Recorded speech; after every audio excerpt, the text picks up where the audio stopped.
Hey, what's up, everybody? It's Rebecca Johnson of Supergirl Radio. We will get started here in a little bit. We're going to be talking about All-Star Superman number 6 as we read through All-Star Superman in anticipation for the Superman movie coming out this summer.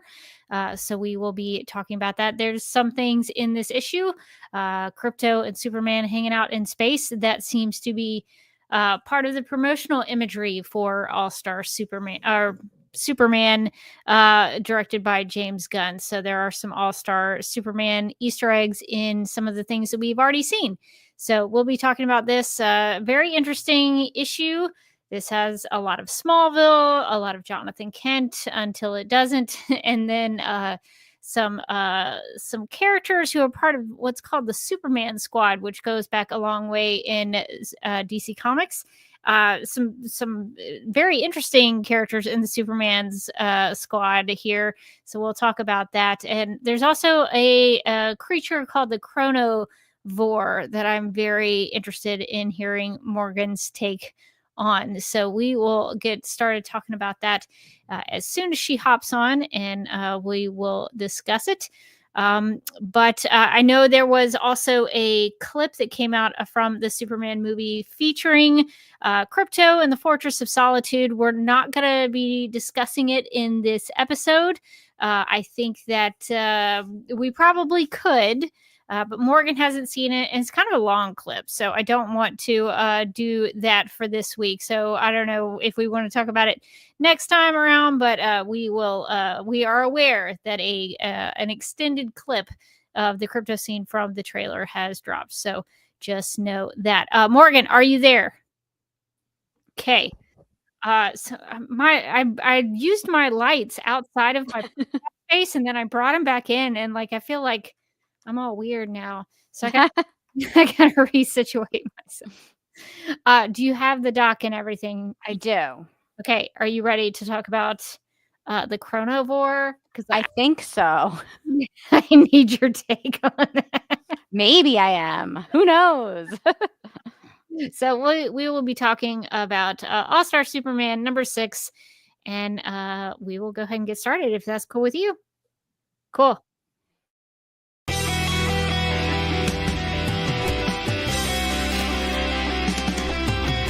McGurk! I love typing. Not mess with my Google Docs, Meeksy. Supergirl Radio is going live every night of the week. How do you like it? Is becoming a human burrito a plus or a minus? I don't know. It does seem snug. I mean, they say you are what you eat. Kira.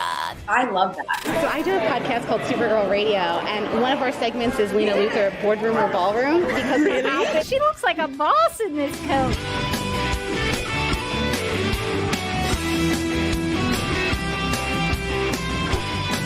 Nasty Luthor like a different Luthor? It's not just Lena being mean? No. Helen Slater here. It's so fun to know that you're hosting a podcast called Supergirl Radio. Yes!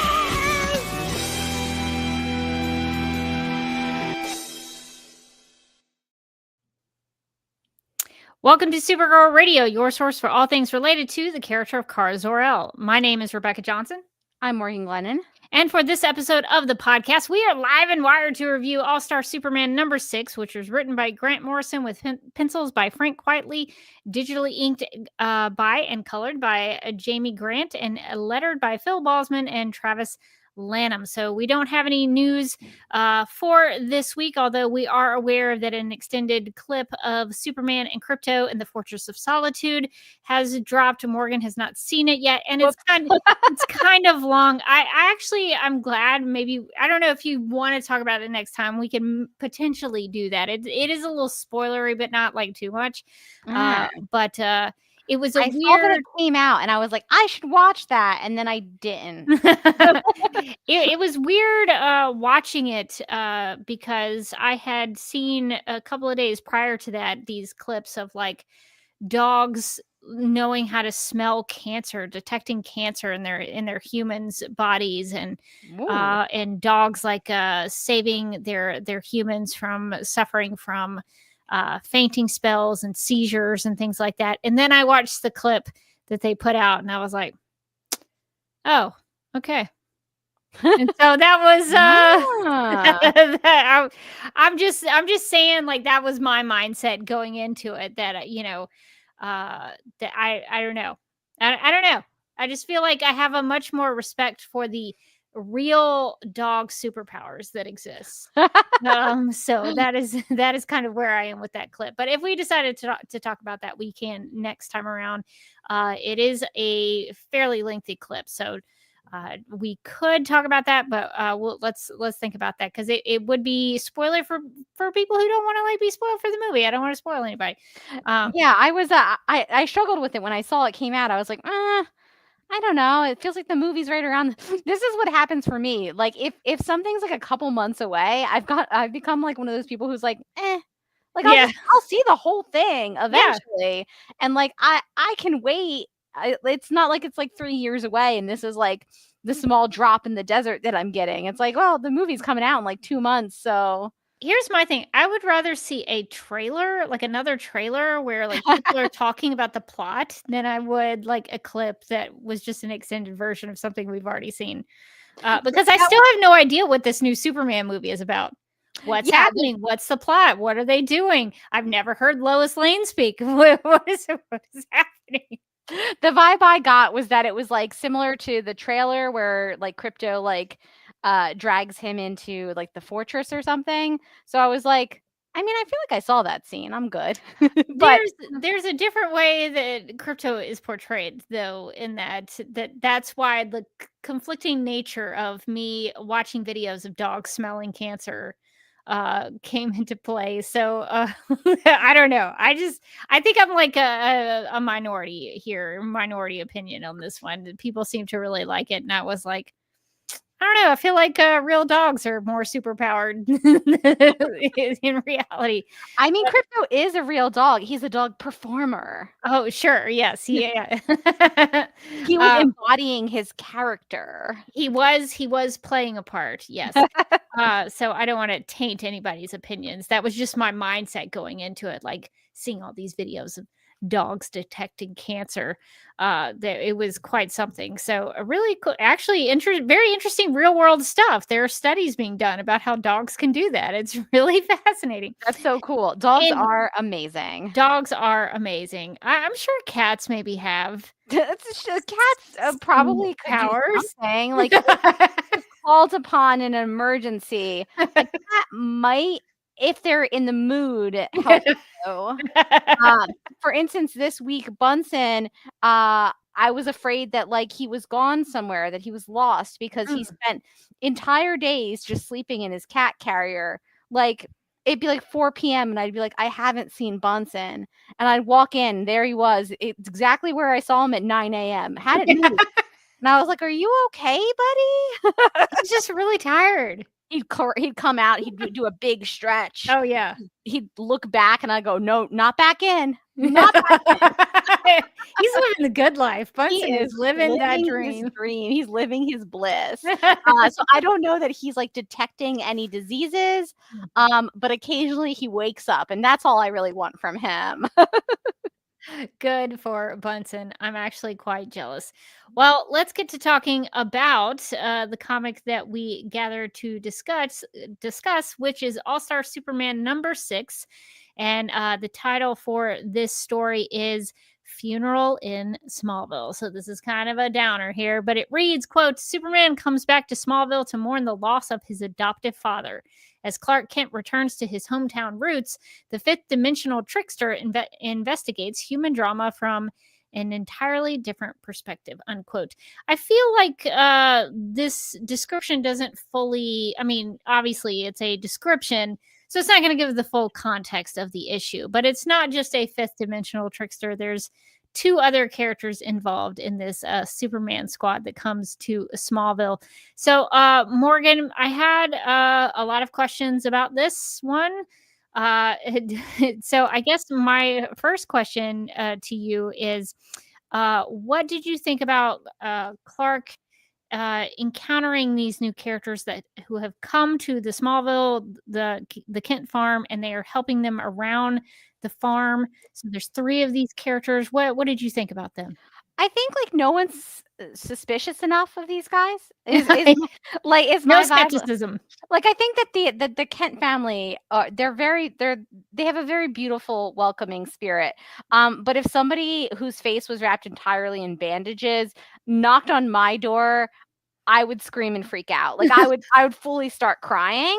But they're just like, oh yeah, these young men, they just want to help. They just want to help around the fields. You know, these young men, one normal looking guy, one guy wrapped up in bandages like the mummy, and then this short little guy who is maybe old but maybe also young. It's your standard collection of guys. Mummy, Benjamin Button, and and guy with a questionable haircut, and they just want to do some farm work, and like nobody questions this at all. The Kents are desperate. They need help they really need some help. They're like, listen, like beggars and choosers, Clark. And Clark's like, what? Why did you invite Mummy Man in? Even if you are being charitable or inviting to this person who's covered in bandages, wouldn't you still have questions like, are you okay? What happened to your face? Like, I don't know. I mean, maybe that's not like appropriate to ask somebody what happened to your face. In one panel, I think it's the like fifth dimensional trickster character says something about like, oh, this happened to him in the war. And I was like, what war? Like, isn't this in the early 2000s? Like, what are you talking about?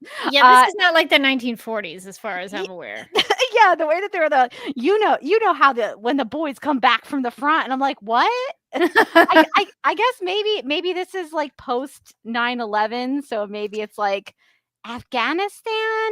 I think they are saying the war to be very non-specific, and I feel like I would have some follow-up questions about like, but which one are you talking about? And they'd be like, yeah, the future war, the time war.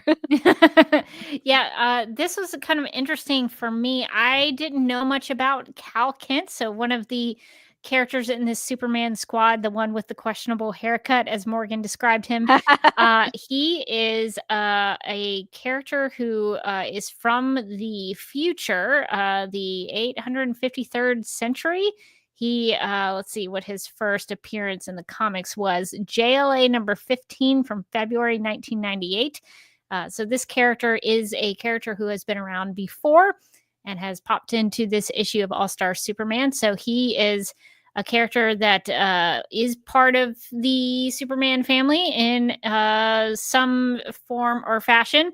So then there's kind of a Mixtia's Pitalik version of Superman who comes in here, and it was kind of jarring to see this like mixy sort of character who's wearing a super suit and is actually being helpful and trying to save the day. It really took me back that he wasn't causing any mischief. I was surprised by that.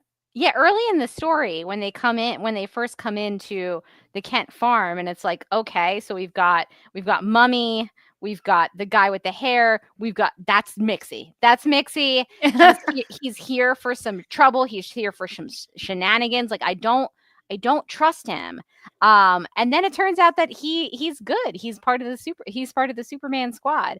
I also think it's funny that all these guys would have met in the war, considering that the one who looks like Mixie looks like he's like 65 years old. Like, what war are all of these men in? It's fine.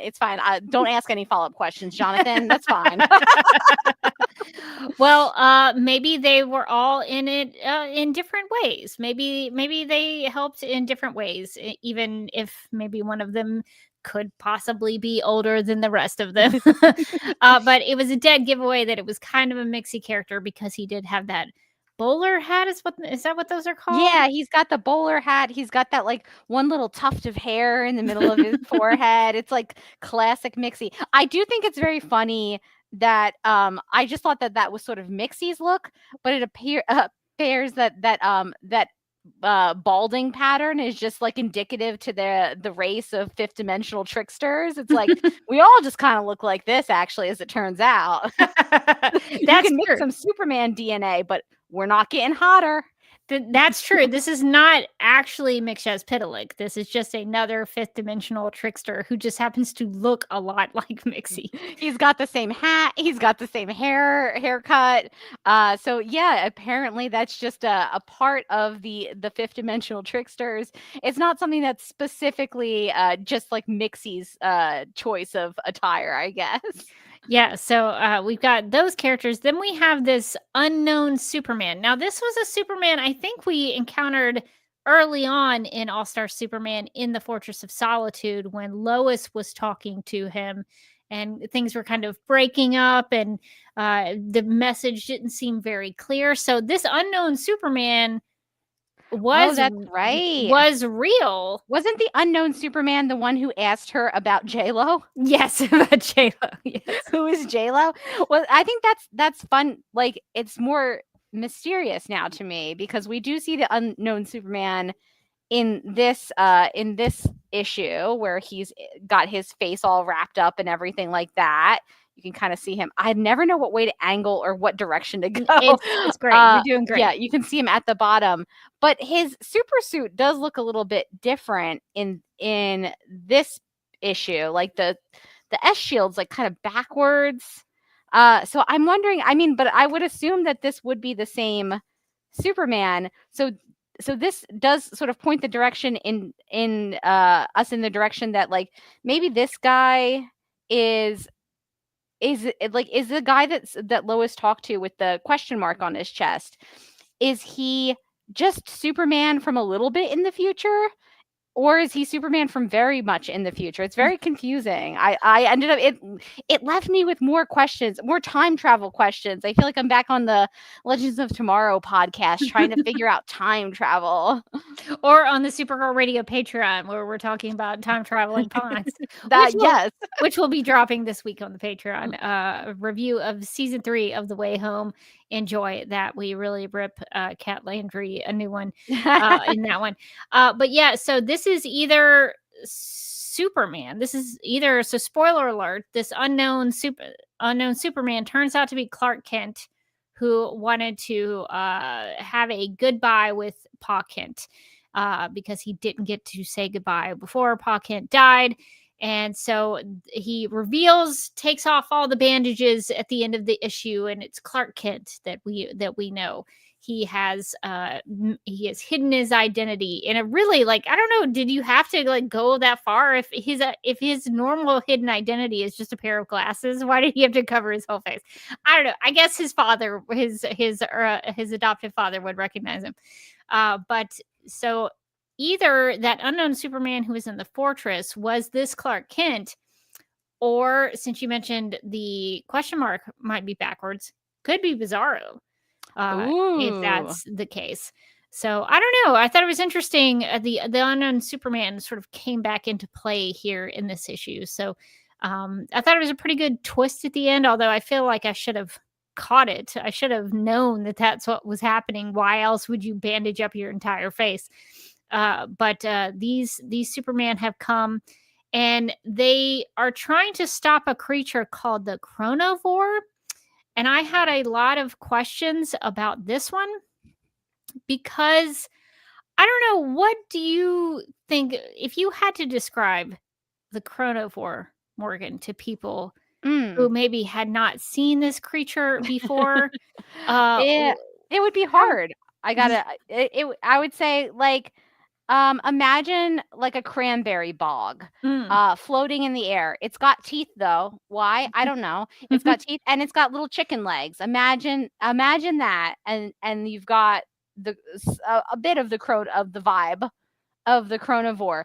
But it's I don't even know that really paints the picture. It's got many mouths actually. The cranberry bog has multiple mouths. It has multiple chicken legs, more than 2. Perhaps 5. Yes, a lot of them. And it seems like, I guess the powers of the Chronovores, it just like makes things die. Is that the idea behind that? I think the power of the Chronovore is it like it fast forwards you through your own timeline. Oh, that's right. It ages you up. Yeah, so it's like the when it hits the cows in this farm, they all become hamburgers because that was their ultimate destiny. That's what they were going to get to further in their timeline. Although I don't see any hamburger. I guess there are some hamburger patties at the bottom if you look at that. Pretty dark. There are actually in the lower left side of in this the lower panel. left, there's some hamburger patties. There's also just some bones. A couple of them, I guess, weren't off to the hamburger factory at the end of their lifetime. So it seems like the chronivore, if it gets you, will like speed you through your timeline to your ultimate demise. So not great. Also, if I saw that thing coming towards me, I mean, it would be worse than the mummy showing up at my door for sure. Yeah, this is a very weird creature. I was really trying to figure it out. Mind the Gap in the chat says Chronivore was supposed to be in a story Grant Morrison wrote called Hyper Crisis, but Hyper Crisis was never published. So I guess Grant Morrison was like, "This is my time. This is how I get the This is my moment. This is how I get the Chronivore in a comic." So if we ever interviewed Grant Morrison, the top 5 question would be, where did you come up with the Chronivore? I need to know everything about the Chronivore. What was the inspiration behind this monstrosity? That would be one of my top questions. Could you imagine like the page that describes to the artist how he's supposed to draw the Chronivore? Do you think that he had like a specific, like a really like well thought out, like it looks kind of like a big red blob, but also it has 300 mouths and chicken legs? Or do you think it was just like, and then the Chronivore shows up? Go nuts. Yeah, that is a good question. Did the artist just decide that this is what the Chronivore was going to look like? I don't know. That's a great question. If you were just given like it's the Chronivore, it's coming, it's floating through the sky. I don't know. Like it's that's a crazy direction to go for it. If you're like, it could be anything I want. I want it to be mostly chicken legs. It's definitely unique though, so that you can give it that I don't nobody like else has done villains with chicken legs. I know. I don't like all of its mouths personally. Far too many. I think one mouth is good. 2 is like you're pushing it. I don't want to see like 7 mouths on. Why? What is it eating or saying? It's eating everybody's lifetimes, I guess. Could you imagine if the Chronivore is like, you meet the Chronivore and the Chronivore is like a real yapper and they've got won't shut up. 7 mouths, and like one of them's talking about like reality television you don't watch, and another one is like gossiping about somebody you don't really know and you don't like really care about. Do you think the mouths talk to each other? Each of the mouth is like hyper focused on a different topic and they all just constantly going. What a nightmare. That would be more of a nightmare than the sucking up of the At that point, you'd be like, take my life. So in the story, the Superman squad has come to stop the Chronivore, and Clark gets in on this action as Superman because he wants to be able to help the people of Smallville because these are his people. But during the fight, though, unfortunately, Jonathan Kent's heart stops and he dies. So, Morgan, I am conflicted, and I'm curious about your thoughts of this being what or when Jonathan Kent dies, when Clark is or Superman is fighting this monstrosity with the chicken legs and the mini mouths. That feels almost disrespectful to Jonathan Kent to make him associated with this monster that has come to Smallville. What did you think about the death of Jonathan Kent? Initially, I was like, is he gonna die? Like, is he gonna go down to the Chronivore? Is he gonna just like turn into like bones or something? Like the Chronivore is just going to kill him, which honestly would be like a fun twist on Jonathan Kent dying, because he always kind of dies the same way. But I feel like we can mix it up. We can have him eaten by a Chronivore. We can just have him be bones at the end or something. But also I was like, oh, what a the lack of dignity in that death of having the chronivore turn you into a hamburger or something. Like, I wasn't into it. I do think that this is a different version than we usually see of his death. Usually it's like very kind of like low key. The point being usually that, Superman can save everybody from everything, but he really just cannot prolong a human life. And he kind of has to learn that early in his run. I guess I didn't have a real issue with it. I was surprised. I mean, when Jonathan Kent popped up and he hadn't been in any of these other issues, I was like, I guess the Jonathan Kent dies issue is upon us. It's kind of like when you see Batman's parents, right? Like, you're just not getting what's attached. coming. You're not getting attached is the thing. You're not like, great, I can't wait to see what that crazy kid is up to. I mean, that's not saying, I feel like Jonathan Kent gets more of a long lifetime than the Waynes ever do. They usually just, like, you see them turn a corner into that alleyway and you're like, uh-oh.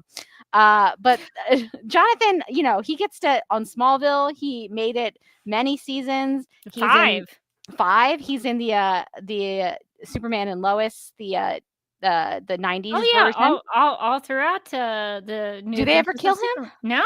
So. No, he makes it out of that one, so he doesn't always die. But I had a feeling when he popped up here, he wasn't making it out of the issue.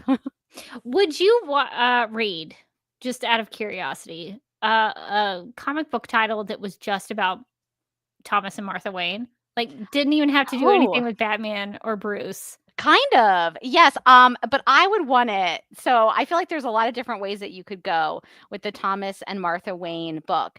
But I personally would go like in a dynasty direction. High camp, high drama. Everybody, it's like we're doing soap operas. We're doing everyone's mad at everyone else. I love it.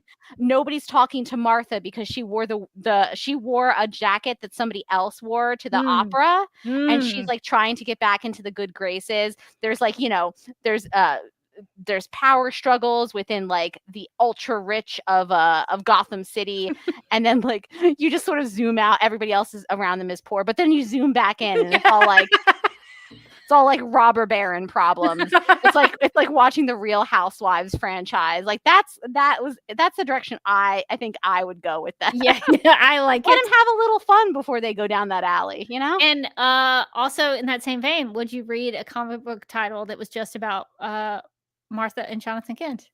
I think I would. I mean, I feel like we spent a lot of time with them on Smallville.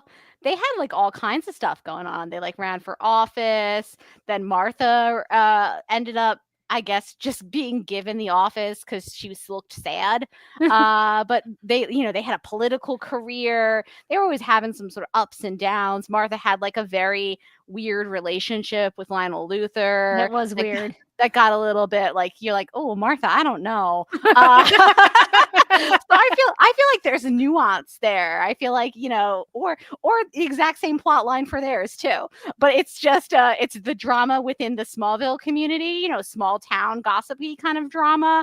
And Martha Kent is like, that lady is bringing her pie around, and that is my recipe. Or she's like, that's a store-bought pie. That is store-bought. I am taking her down.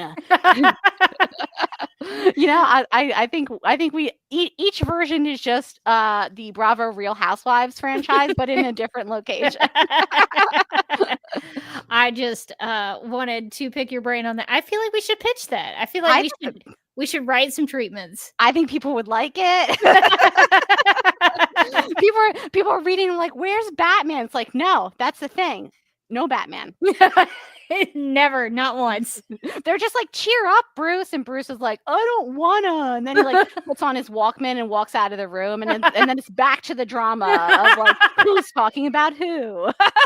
I would read that. I really would. I think it would be great. I think give them a little life outside of just constantly being murdered. Yeah, I think that's great. Give them something to do. I wasn't crazy about Jonathan Kent dying during this whole Vor thing. I guess it's teaching Superman the same sort of lesson that he always learns with the death of Jonathan Kent, that he can't save everybody, even though he feels like he should be able to. It's just not physically possible. I just wish Jonathan Kent had died during fight with a being that was not like a cranberry with chicken legs. that doesn't feel right. That feels very wrong. I think it's also a little bit, you kind of feel a little bit sad too, because he really, like, Superman doesn't actually, or Clark, this sort of Smallville version of Clark, doesn't really need to be involved in this fight. Like, there's 3 other Supermen, and they seem like they've got it, really. And they were trying to tell him, like, and they were like, we've got this. We have this. He's like, no, I want to be involved. And it's like, no, you might want to spend like 2 or 3 more minutes with your dad. I like the twist at the end that it is the guy, Mummy Superman, is actually a version of our Superman who is from the future, maybe even like this All-Star Superman timeline, and that he got to spend those additional minutes with his dad without Jonathan Kent. Jonathan Kent's fine. He's like, oh, this man looks like a full mummy, and he's coming up to me in an empty field, and you know what? This is great. No worries. I'm just happy. That would give me a heart attack. If I was in an empty field, just me and a scarecrow, and I turn around and a mummy is coming through me at me through the corn, that's it. Lights out. It's over. Now that you describe it like that way, that is a horror movie. Right? He's just kind of standing there looking over his field, and he turns around, and there is a man in a full mummy outfit, like head to toe, and he's just like, cool, you did a great job on the field, son. Like, wow, Jonathan Kent is not very easily creeped out. He's non-judgmental. He's open-minded. He's allowing this person to be part of his operation and to be amongst his field, and no judgments here. Yeah, exactly. He's like, this is cool. What a nice little time we're spending together. And I did like the panel where it says he'll be okay. Jonathan asks the mummied person, he'll be okay, won't he? The boy. And the mummied person, who is Clark, says it all comes out right in the end. So I do like that Jonathan, even before he dies, gets some sort of assurance of kind of, I read that as like him asking about Clark or Superman. So Superman's going to be okay. And Jonathan, at least maybe when he died, that was the assurance that he needed before he left. But yeah, devastating. Jonathan Kent's dead body is in front of a scarecrow with Martha Kent coming up, and it's a pretty emotionally brutal there. Yeah, I think I'm trying to find where it is, because I remember reading it, but they basically talked about how, the older, or I guess it's the Mixie version of Superman, is saying that they were sorry that they couldn't save Jonathan Kent, but they say his heart just ran out of beats. Yeah. So there's like, there's nothing that we could have done to save Jonathan, even if Clark hadn't been fighting that cranberry bog with many mouths, no matter what was going to happen. And you see this early in the issue too, that like when Clark is playing with Crypto and throwing the tree into the atmosphere so that Crypto can go play catch, which I think is really cute. That's very Silver Age. So adorable. But Jonathan Kent, there's a panel where Jonathan Kent just kind of goes, like, and you're like, uh-oh, that's what, it's like, you're like one page in, you're like, R.I.P. dude, R.I.P. What's coming. So like this idea that no matter how many people, Clark or Superman can save, he can't save everybody, and he certainly can't save them from just sort of the state of being a mortal being who does eventually die. And I think that's a great lesson for any Superman to learn, is that you can't save everybody, and you can't control the situations. So I think that's something that every not even just Superman or Supermen, but superheroes in general need to understand, that you're not all powerful in that way. The Mixie thing that I think you were looking for is towards the end, before the sort of Supergirl looking member of the Superman squad comes out. Oh yeah, I was like, yeah. what's her story? Wow, she's got such good volume on that hair. Yeah, the belt on that sort of looks like some of those costumes from the 70s, but You know what else the belt looks like is when Superman was dealing with his mortality by crafting, and he made Lois that suit. oh, it sort And of the belt does. was very Yeah. similar. The belt was very similar. And so now I'm like, has Superman met his like future descendants? And he was like, you know what? It was so great to meet all you guys. Like, nice to know that the line continues on in the future. Honestly, though, sick belt. Yeah, maybe she's related to Lois Lane. Filing that one away for later.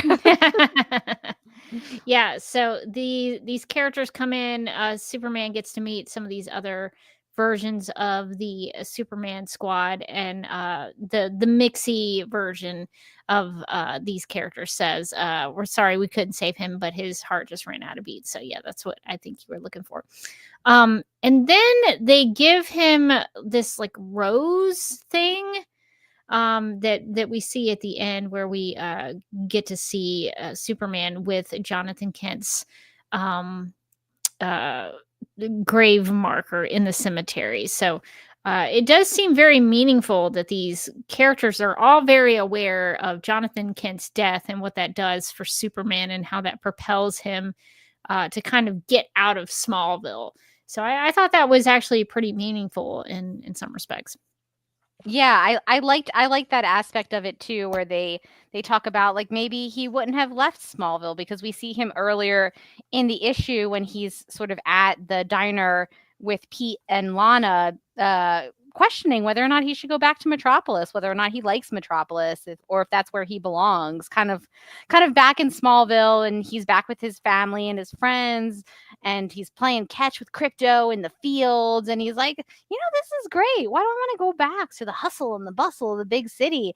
And I think, losing his father kind of propels him forward into his future. So I think that aspect of it works as well in terms of the story.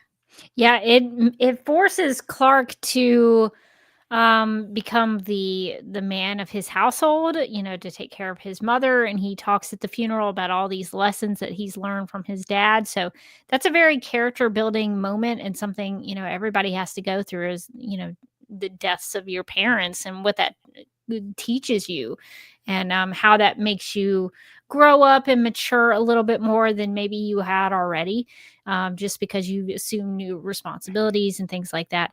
So I thought that was a really nice moment there when they were showing the funeral and Clark giving the eulogy. So I was very interested in the fact that these Supermen of the future bring him this indestructible flower from New Krypton, and it's something that Superman then uses to put in front of Jonathan Kent's grave marker at the cemetery. So a lot of that was very emotionally stirring.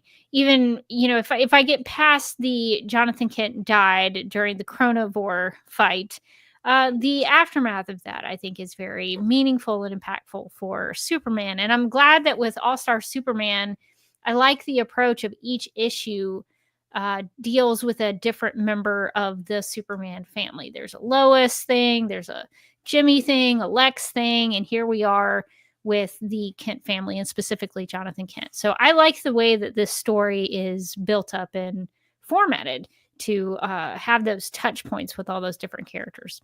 And I think it's also interesting, and obviously done intentionally, that this is a story, the overall story of All-Star Superman, the real thread line that we have so far, is the idea that Clark and Superman are dying. Mhm. And so it makes a lot of sense that when we go back to sort of see Clark's parents, the story that they would tell from that Smallville time, the story that they would tell from his family, would be the story about his father passing away and sort of his first brush with mortality. And I think that ties back into a lot of the stories that they're telling in the overall story arc in All-Star Superman, where, in each story, I think that there's like a moment of somebody talking about death or somebody talking about, the future, where Superman has to kind of think about the fact that maybe he's dying, that it doesn't look like he's going to make it. And I think that this story ties in very well to that, because this is, the last time that he saw his father, and he got to have a couple of more minutes with his father before he passed away. Yeah, during the funeral, Clark, when he is speaking, he says that Jonathan taught me that a good heart is worth more than all the money in the bank, and he taught me about life and death. So I do think it is touching on the fact that Superman is going to have to deal with death sooner or later, and this is how he has dealt with death initially with his father's passing. So I think that's pretty profound, because that's a momentous thing for any child, and probably, I can't speak to this personally, but for a son to lose his father, that's probably very difficult as well. So Morgan, is there anything else that we didn't talk about that you would want to talk about?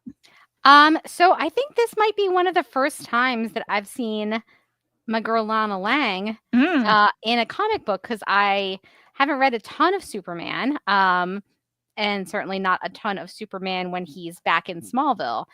So it was fun for me to see Pete and Lana, because I come from a Smallville, the TV show background. And my favorite part of the Pete and Lana scene was when Clark has a tummy ache and he leaves the scene, and Lana goes, "Why do you both act like I don't know who he is?" And it's so funny. Yeah, Clark is not fooling her. It does seem like she knows his secret identity and what he's been doing. She knows all about his secrets and lies, all about them. That is character correct for Lana Lang, that she would know those things. Yeah, Clark hears somebody say the Kansas Superman. So this it sounds like this is a flashback to that time where he is in Smallville and he's hanging out with Lana and Pete. What I thought was kind of interesting about that scene is they take a picture, which is essentially nowadays a selfie, but it's not with a smartphone. It's with what I would presume is a 35 millimeter film camera. And Lana asks, "Do you want me to send a print to your mom and dad, or can I get it to you in Metropolis?" And I just thought that was interesting, because I am personally on a film photography journey. I'm trying to get back. That's what I grew up shooting, because when I'm an old lady, so when I grew up, that's all we had was 35 millimeter film photography, where you had to put the roll of film in the camera, and then you'd have to rewind it and then take it out, and you had to make sure that you did not expose the film before you took it to get developed at the film lab. So I am trying to dip my toe back in there. I've had a few successes, and most of them are like, throw that out. That's okay. Are you developing them yourself? Oh no, I'm not crazy. I'm not touching chemicals. I know that a lot of people do that because it's obviously saves you money, and people probably can build a darkroom in their house. I just don't feel like I'm smart enough to know how to do that. So, and also I'd be worried that I would like burn something down, or like, somehow I would mix the chemicals together that would cause an explosion. I don't know. I just feel like I'm not safe, prepared for the safety of that. I'm sure it's fine.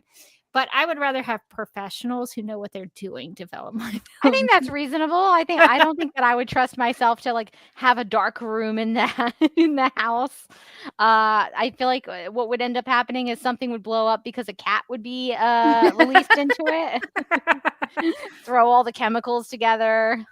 Yeah, the one thing that I've rediscovered about film photography, which is why I think it's so interesting with the Lana mention of it, is that if you have to take up all the usually 36 exposures. So if you only took that one selfie at the diner, and then you had 35 more pictures to take, it could have been a while before she developed those photos. It could have been a while before she took them to the film lab. And then in my experience, when that's happened to me, I forgot what was on the roll. And so it was like a little surprise when I went to go pick up, when I would get the film lab to send me the scans of what they developed. And I'd be like, oh my gosh, this is from like 3 months ago. What was I doing? That was like my memory of like even like the sort of instant cameras that you used to Yeah. be able to like take around with you and take the photos, and like you didn't have to put the film in it. You would just like once you got to the end of the roll, you would just go and you would develop the camera. Yeah. But yeah, by the time that you were done taking the photos, when you would get them developed, you'd be like, whoa, no way, I did that. So I'm kind of curious about what else is on Lana's role. Does she have a lot of pictures of Pete and Clark? I imagine so, probably. But that was one of the things that stuck out to me about that scene, is that she was taking some film pictures there. So I also thought that was cool. It also cracked me up a little bit later when they are talking about how they saw the Chronovore's energy signature in the photo that Lana took, and Clark is like, Lana Lang saves the day, but then there's a before that when they're telling him like, we're all the Supermen from the future. He's like, oh, does that mean I marry Lana? And they were like, oh my God, the future is so beautiful, Clark. They don't want to answer it for him. Just immediately change the subject. And it's so funny. Just let him ask those questions. Don't tell him. Don't tell him what is going on. So I think all of that is very interesting. So anything else before we talk about the art? I think that was most of it for the story. Just I can't get over the Chronovore. Yeah, it's a weird looking thing, and I don't know if it has. Actually, can I find Chronovore in the DC? I guess the Chronovore was slated to be in something else, and it was just used in this run. Yeah, that's what Mind the Gap said, that Grant Morrison wanted to use it for something called Hyper Crisis. He's like, I've got such a great idea. I refuse to give up the Chronovore. He's just going to stick it in there no matter what. I was kind of curious to see if it did end up appearing in other things. Let's see. Yeah, it looks like a lot of it's from DC 1 million. Something about Kronos. There's a title called Kronos. I don't know if that's associated with this character as well. So it looks like the Chronovore has not seen a lot of activity outside of All-Star Superman. So I feel like someone needs to put the Chronovore in some future story. Like, agreed. I think we gotta bring him back. Let's see. Mind the Gap has a lot of knowledge of the Chronovore, saying the Chronovore where he had eaten the first years of the 21st century, so there was no 21st century, and Superman and his allies had to build a bridge of events across this abyss. Oh my gosh, that sounds impossible. Complicated. But it sounds like they do it. So very, very cool. Thanks for those tidbits there, Mind the Gap. So Morgan, did you have any favorite panels or pages in this issue? The background that we have on this chat, where he is putting the flower, the sort of indestructible flower in front of Jonathan Kent's grave. I really liked that panel. I thought that one was really good. I also really liked the fighting and everything is so bright. And then after Jonathan Kent dies, the next set of pages are very dark and like somber, and like you really feel the difference, like flipping from this with all the colors and all the movement to this where it's all very static, it's all very quiet, it's all very like dark, muted colors. So I thought that they use the art and the colors to really get across the mood at the sort of the feeling of that funeral scene. That's a really, really good point. I guess a sequence of panels towards the beginning of it, I really like the stuff with Smallville at night, where Clark is hanging out with Jonathan on the farm, and they're talking about, when Clark crash landed on Earth. And I just like the peacefulness of that makes me feel like I'm jealous that I'm not there with them, just to be able to just look up in the stars and look at the sky. And it's they might have like a nice breeze out there. And I think that it gives a really nice feeling to Smallville for me. And so I really enjoyed all those panels towards the beginning of the issue. But yeah, that's a really, really good point that you made about the feeling. I think the emotion in the art in this issue in particular is very good. I don't know that I would say that about some of the other issues, and maybe this one was more emotionally heavy in terms of the storytelling and the story and like the story they were putting forth. But I think the emotion comes out of the art a lot more than in some of the other issues that we've read. So I enjoy feeling what that art is trying to tell me. So very, very cool. Okay, so where is this ranking for you in All-Star Superman? We're now, I think, halfway through the series. Whoa. So how are you feeling about the storyline thus far? Storyline wise, I don't know really what's going on.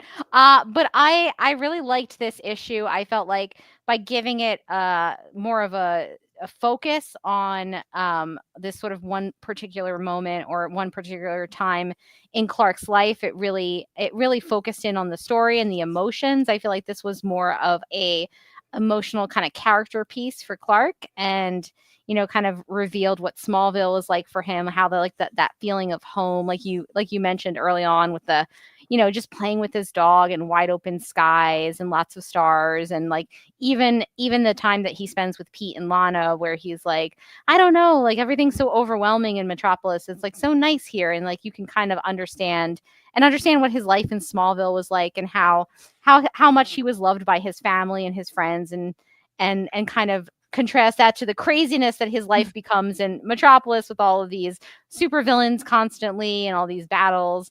So I really like this one. The last one I really liked as well. But almost for entirely different reasons. Where I feel like this issue, even with the crazy chronivore, which will be haunting my nightmares, so many mouths. I feel like even with the crazy chronivore storyline and the reveal that at some point in the future there will be a fifth dimensional imp in the sort of Superman bloodline, which feels weird to know.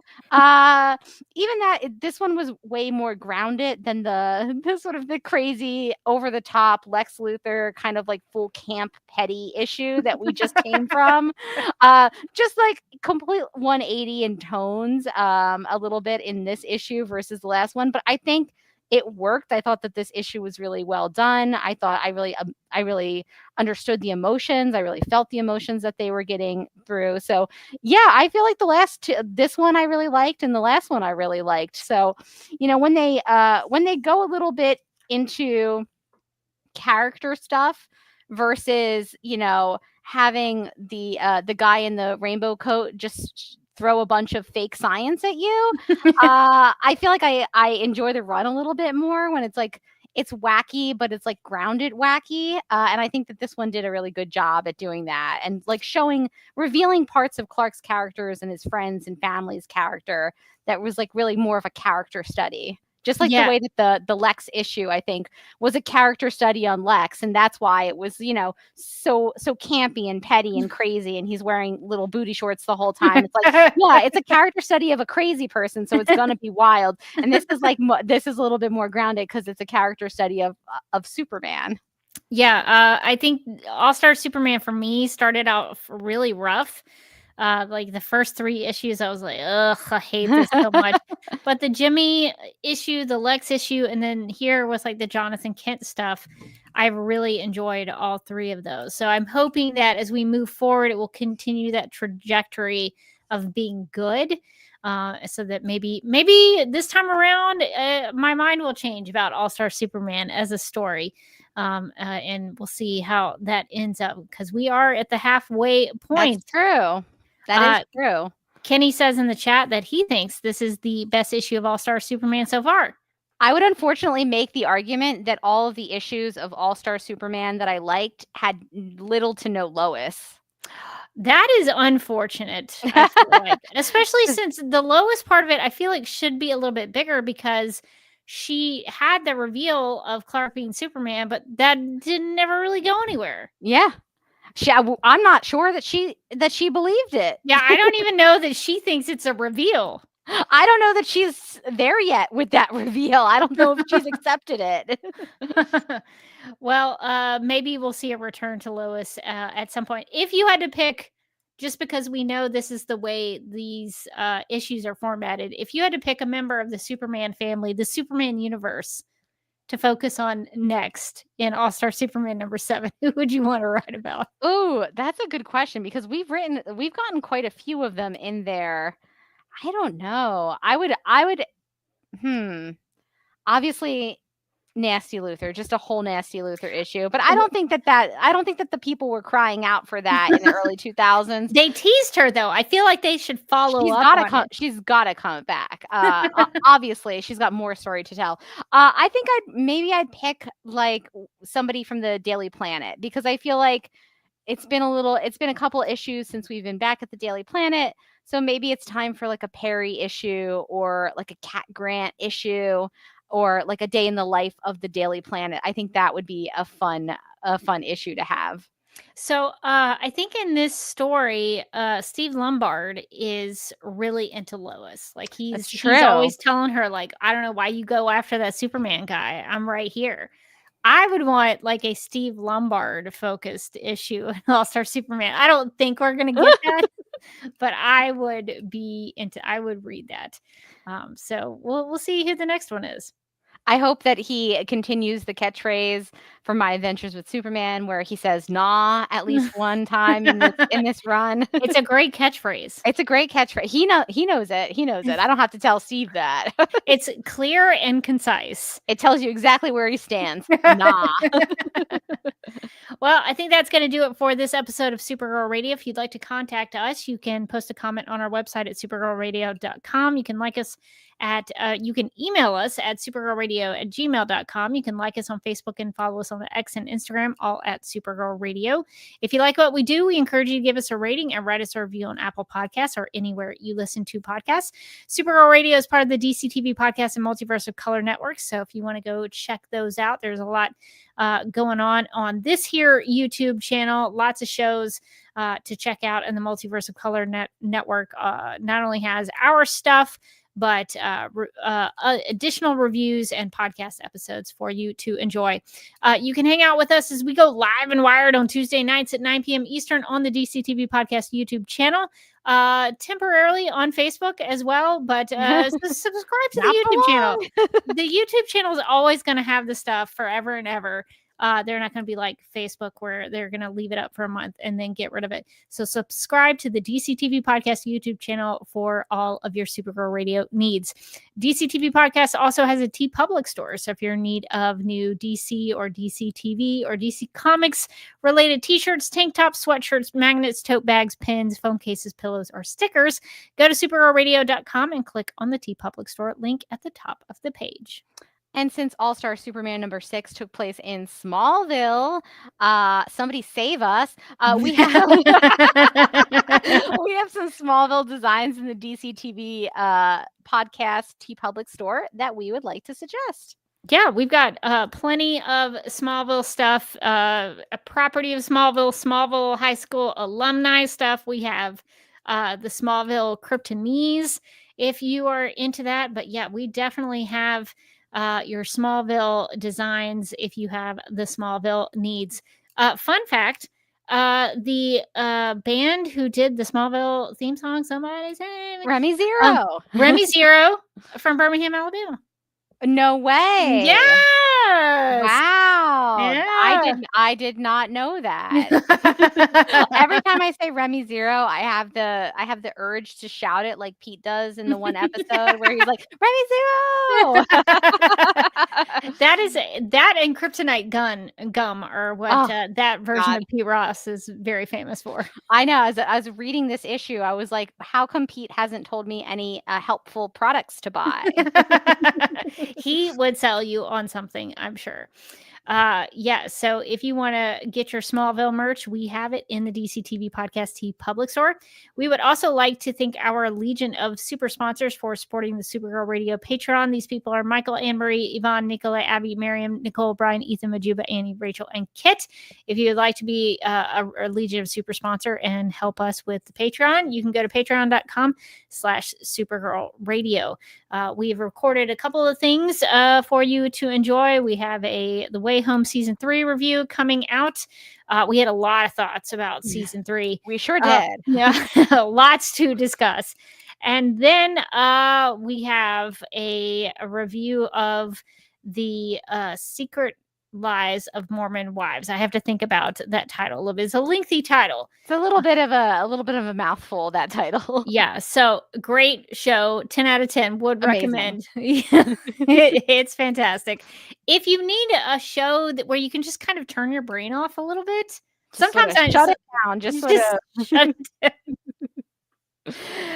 It's that really fulfilled that need for me, is that sometimes I just need to like not think about I can't something. be thinking all the time, and that's what this show is good for. I was also I'm so delighted that there's going to be a second season next month.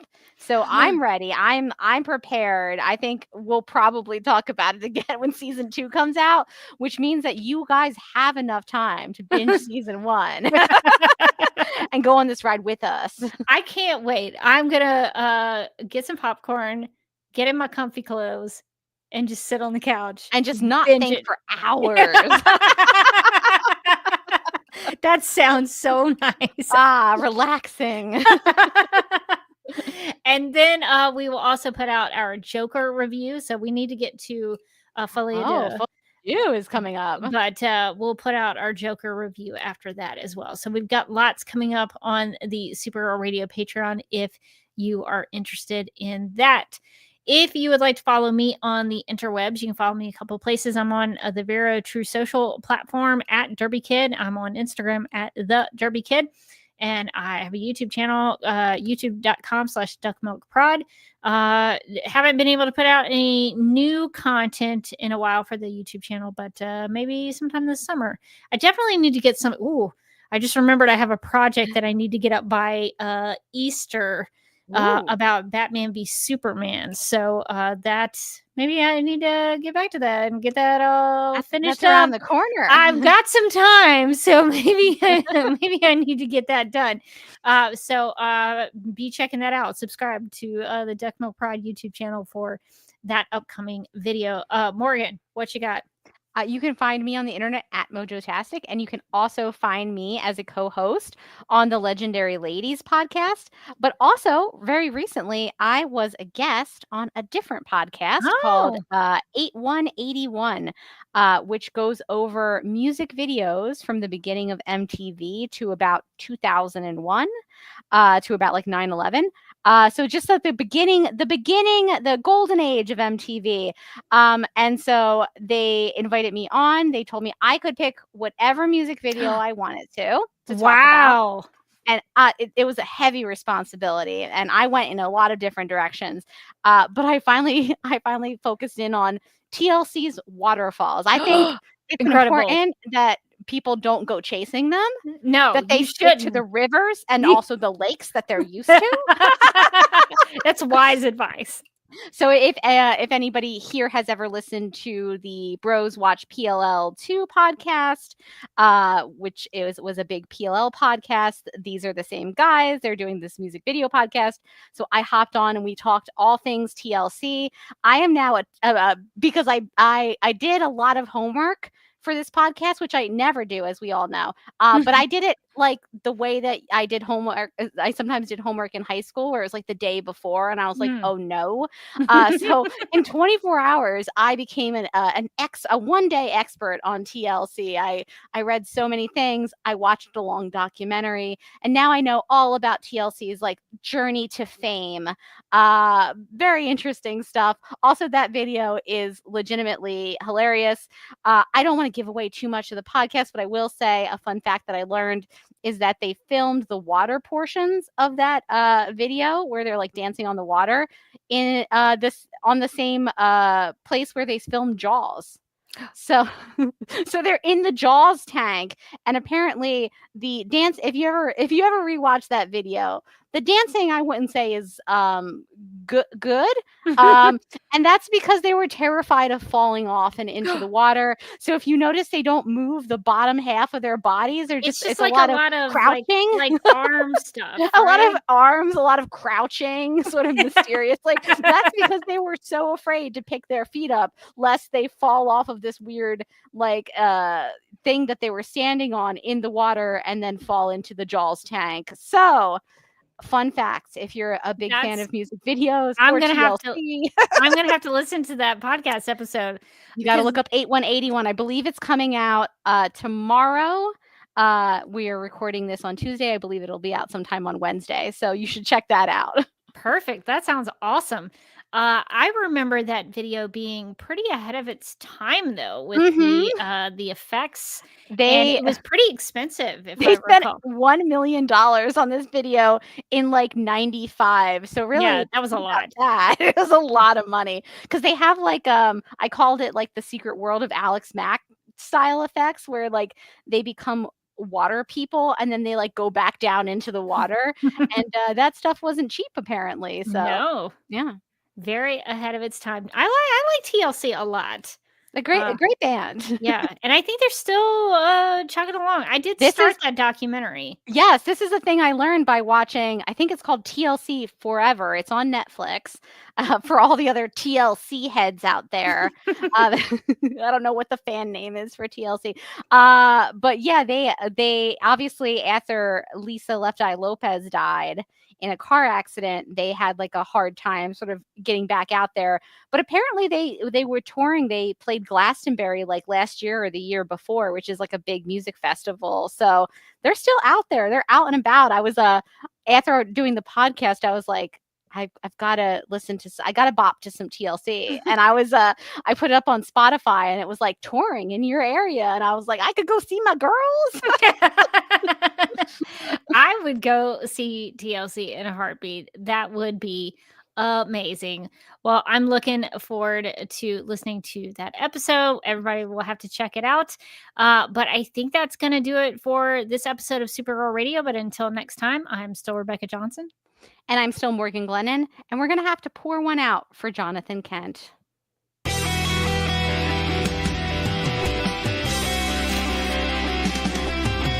McGurk! I love typing. Not mess with my Google Docs, Meeksy. Supergirl Radio is going live every night of the week. How do you like it? Is becoming a human burrito a plus or a minus? I don't know. It does seem snug. I mean, they say you are what you eat. Kira. I love that. So I do a podcast called Supergirl Radio, and one of our segments is Lena Luthor Boardroom or Ballroom, because She looks like a boss in this coat.